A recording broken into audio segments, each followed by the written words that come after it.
because Wow. my mind was filled with so much brokenness and confusion. That's as far as I would step into it at that point.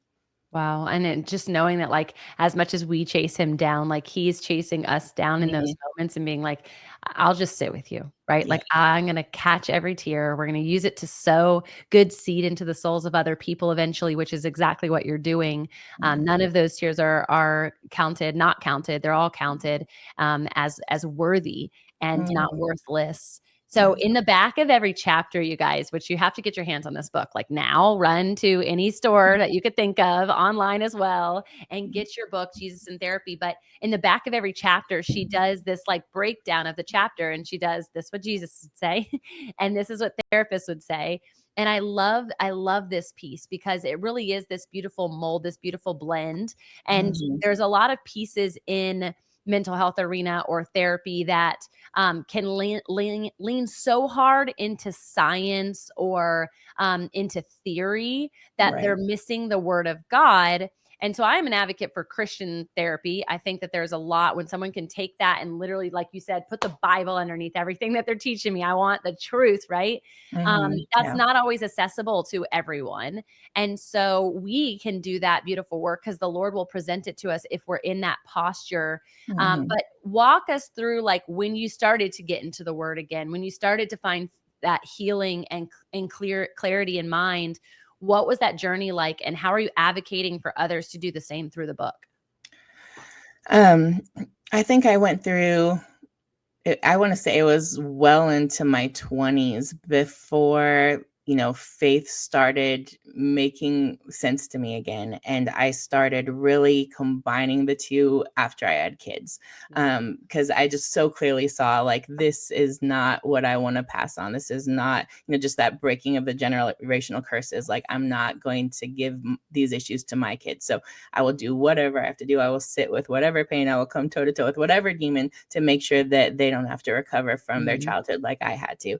And so I spent a lot of my 30s, I want to say, just really leaning so hard into both of doing really intensive therapy work like EMDR. Like, I'd drive around for hours after a session because I just could not come down from how hard and painful it was. But at the same time, there were a million broken, sobbing on the floor moments with Jesus where he was all that I had. And he was just embracing me. And he was so present in the pain. And it's amazing how I can see that looking back. All of my teenage years and through all of the abuse and trauma, I was convinced God was not there and that he had left me and he wasn't there. And even seeing his hand of mercy, in hindsight, looking back at those moments, I know he was always there. But now it's just such a tangible presence and peace that I didn't have because I that peace was also something that I had to work on by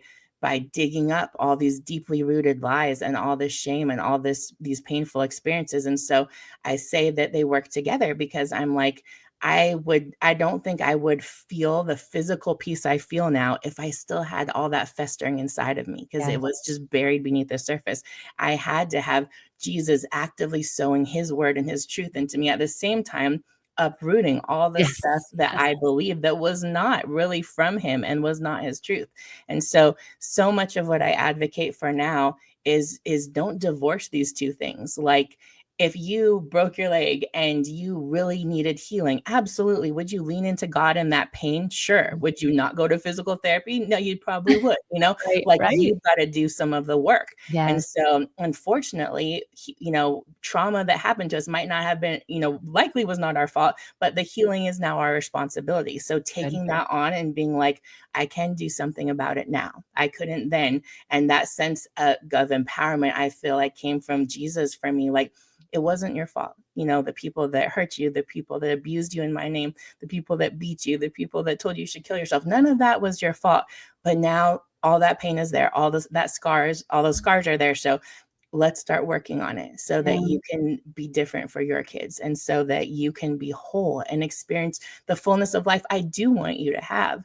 And so trying to teach people that it's gonna take both. When you've Yeah. lived a life like mine and experienced that level of trauma, like, you're gonna have to do some work. Yes. God Yes. doesn't just necessarily rain it down from heaven. He's with you in it, and you will feel him with you in it. But it is also gonna be a hard work and a holy work to heal.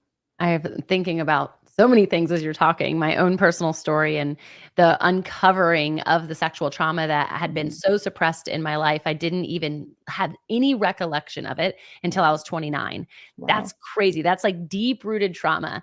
And Mhm. so, what it makes me believe and understand for people is like, there are also people who are walking around kind of in this like, um, mediocre zone, like comfortable zone, and they're just like, Mhm. "Oh, I've been a Christian my whole life, and, I've never really had any problems, and life is," and when I meet those people, I'm like, "I love you, and I pray that that is deep spiritual truth and not Mhm. just an unconscious, subconscious, like, suppression mechanism so that you're not facing," because that's really what kind of life I was leading. Yeah. Everything was masked, everything was good. I was always Mhm. happy, barely fought with my husband, like, counted on one hand, we'd been together and had kids, like, healthy communication requires some agitation, okay? Mhm. And so it's okay. But I am also thinking through all of the messengers, all the authors that are coming in there like, "I wanna take my message, I wanna turn it into a movement, I wanna serve people." Mass majority of the business consulting that I'll do behind the book work is therapy. It Yeah. 100% is therapy. Based on some of Mhm. the things that you're sharing here is just like there's fear connected to releasing this. There's, Oh, yeah. that concept, like you said, rejection, and it's not a false fear. It's like, this is actually going to happen. How am I going to handle this? And Mhm. so, really coming toe to toe with some of that.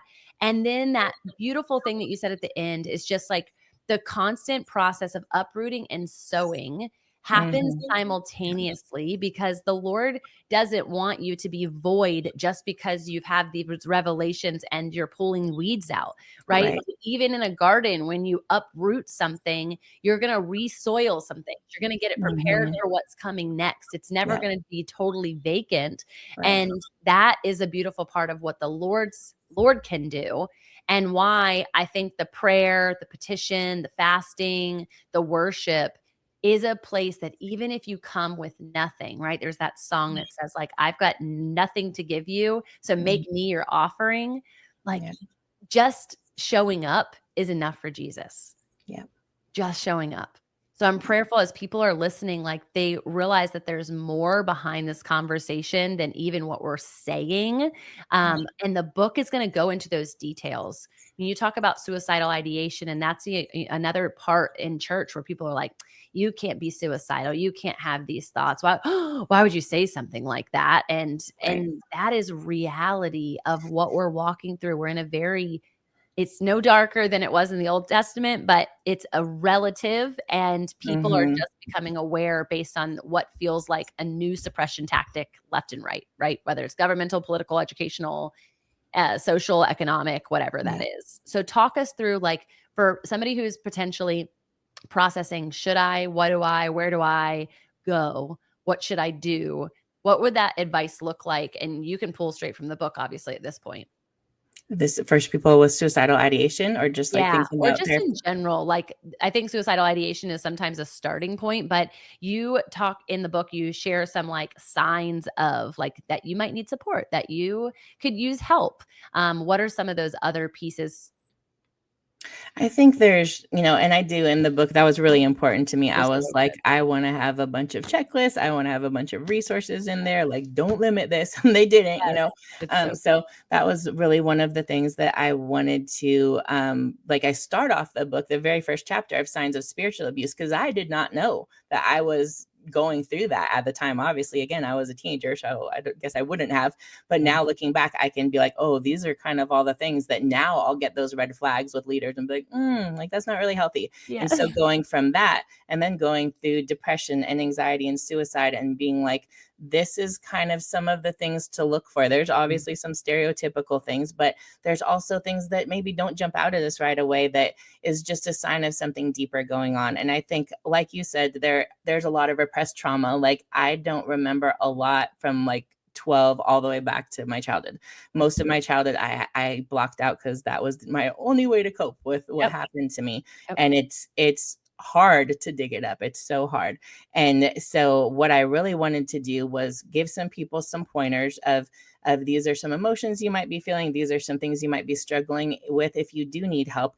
I, for one, am a proponent of counseling will benefit anyone. Like, Yes. I don't think you can go wrong there. If once you find the right person, I feel like just from communication patterns to, self beliefs, like there's so many things that I think it would help no matter what. But really the people that need to go, that are suffering from brokenness and suffering from trauma, I wanted them to see what it looked like in real life, what it looked like in my life, what I was experiencing when I was suppressing it. Like I will still have the most massive panic attacks. You talked earlier about the fear of coming out with this. The night I turned in my final edits, I had about an hour and a half long panic attack, and I just shook violently and sobbed till I had nothing left, because the inner childhood me was just screaming that Right. I wasn't safe anymore. Like, it's out there. They're going to be so mad at you. Like, why would you do this? And I couldn't get that screaming out of my head because I was so terrified that I couldn't hide anymore. And that's been so much of the process of God just stripping away all of my fear through this. I mean, the radio show I had last week, that was my first time on the radio. I think I had a 3-day long panic attack about doing that. I was so terrified. I'm like, why am I doing this? And I'm like taking an Ativan before I go on and talking about anxiety. And I'm sitting there like freaking out. And it's so much of what I still go through and what I'm Right. still facing. And so I feel like so much of this book, I wanted to feel like a journey. Like, I'm not telling you, like, I am walking it with you. Yes. I am Yes. bringing you into my process. I'm telling you what it looks like when you feel anxious, when you have depression, when you have deep rooted, complex trauma, when you have PTSD. Like, I have all of it. So I'm like, I'm not talking from a place of, I'm like in the trenches. Here I am. Let's see how we can address this and how we can approach it, both from a faith perspective of how can God step into the situation, and from how do I take this into therapy? Because if you could read the book and it could benefit you in so many ways. But if you are really like an abuse survivor, a complex trauma or suicide, they were very pointed with me. Let's put in those trigger warnings. Let's make sure that people know, like, walk through this with support, take it to your counselor, talk about it. And that's why I give those steps at the end of every chapter. Go talk to your therapist about this. And this is some leading questions. And these are some things you can ask to start those conversations and start healing. It's so powerful. The advocating piece of being in the middle, right? And I think that's where a lot of people are like, people seem so far removed from Mhm. things sometimes that they become the advocate, but they forget because things are different and they're constantly shifting, like I said, in society at large. Mhm. And so I love that you're in the middle with people. That's where the best leaders are, I think, because you can actually say, I get you. I understand. Let's talk about that. And it's not this oblong idea, right? It's like Mhm. actually something tangible to you. So Yeah. when you're in the middle of it, you've got Jesus in therapy. What's the forecast of inviting people into relationship with you beyond just the book? Are you doing Um, retreats? Are you doing conferences? Like, what are you imagining this is gonna I am going to be at the AACC, the Christian Counselor Conference, in September. I'm going to be doing awesome. a book signing there, and they're putting me in the Christian Counseling Today magazine to Let's kind of go. advertise that. I've got a lot of different radio shows and podcasts coming up. I'm most active on Facebook. I kind of hate Instagram. I'm trying not to, but like all the I hashtags, love I'm like, I have 3 kids. I don't have time for this. I So love I'm most her Facebook is great, guys. She's got like 43,000 followers over there. So the Redeemed Mama, make sure you head over Mhm. there.